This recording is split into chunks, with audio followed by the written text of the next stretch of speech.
தேவி மாகாத்மியம். இதனை துர்கா சப்தசதி அல்லது சண்டி பாட்டக என்றும் அழைப்பர். இது 13 அத்தியாயங்கள் 700 ஸ்லோகங்களுடன் கூடியது.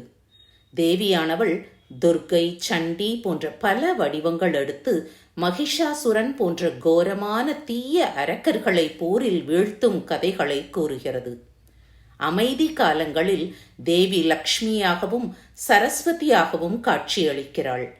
தேவி மாகாத்மியம் இந்தியாவின் கிழக்கு பகுதியில் உள்ள மேற்கு வங்கம், ஜார்க்கண்ட், ஒடிஷா, அஸ்ஸாம் போன்ற மாநிலங்களிலும் நேபாளத்திலும் பிரபலமாக உள்ளது. இது மார்க்கண்டேய புராணத்தில் 700 ஸ்லோகங்களை கொண்டுள்ளது. பூர்வ பாகத்தில் கவச்சம், அர்க்கலம், கீலகம், ராத்திரி சூக்தம், நவாக்ஷரி விவேச்சனம் ஆகியனவும், நடுவில் 3 சரித்திர வடிவில் தேவி மாகாத்மியமும், கடைசியில் தேவி சூக்தம், ரகசிய திரயம் ஆகியனவும் அனுபந்தமாக துர்கா சப்தஸ்லோகி, துர்கா சூக்தம், இந்திராட்சி ஸ்தோத்திரம், துர்கா ஆபதுத்தாரஷ்டகம், தேவி அபரா க்ஷமாபனா ஸ்தோத்திரம் முதலியவை கொடுக்கப்பட்டுள்ளது.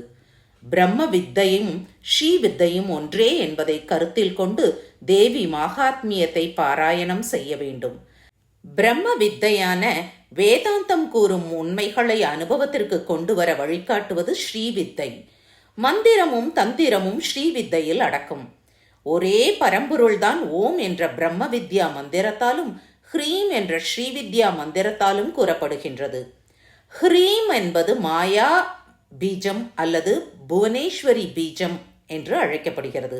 விதையிலிருந்து முளை, கிளை, அரும்பு, மலர், காய், கனி முதலியன தோன்றுவது போல புவனேஸ்வரி பீஜத்திலிருந்து மகாகாளி, மகாலட்சுமி, மகா சரஸ்வதி தோன்றுகின்றனர். அவர்களுடைய சமஷ்டி மந்திர வடிவங்களில் முக்கியமானவை 2.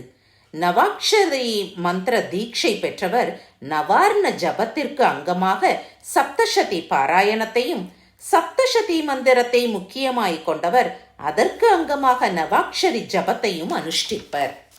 யார் பக்தியுடன் தேவியை நினைக்கிறார்களோ அவர்களுக்கு செல்வப்பெருக்கு நிச்சயம் ஏற்படும். சங்கு, சக்கரம், கதை, கத்தி, கலப்பை, உலக்கை முதலிய ஆயுதங்களும், கேட்டகம், தோமரம், கோடரி, கயிறு, குந்தாயுதம், திரிசூலம், ஒப்பு உயர்வற்ற ஷார்ங்கம் எனும் வில் ஆகிய ஆயுதங்களை அசுரர்களின் தேக நாசத்திற்கும், பக்தர்களின் பய நாசத்திற்கும், தேவர்களின் நன்மைக்குமாக தரிக்கின்றனர். அப்படிப்பட்ட தேவி மாகாத்மியத்தை நாம் அனைவரும் கற்று வாழ்வில் எல்லா நலன்களையும் பெறுவோமாக.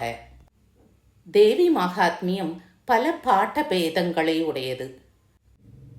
நமது பதிவில் உள்ள ஸ்லோகங்கள் ஸ்ரீ ராமகிருஷ்ண மட்டத்தின் மூலம் வெளியிடப்பட்டுள்ள ஸ்ரீ தேவி மாகாத்மிய பாராயணம் புத்தகத்திலிருந்து எடுக்கப்பட்டது. இதில் மிக முக்கியமாக பௌராணிக ராத்திரி சூக்தம், ரகசிய திரயம், அதாவது பிராதானிக ரகசியம், வைக்கிருத்திக ரகசியம், மூர்த்தி ரகசியம் இவற்றை தவிர்த்து மற்ற ஸ்லோகங்கள் பாராயணத்திற்கு உகந்ததாகும். ஓம் ஸ்ரீ மாத்ரே நமக.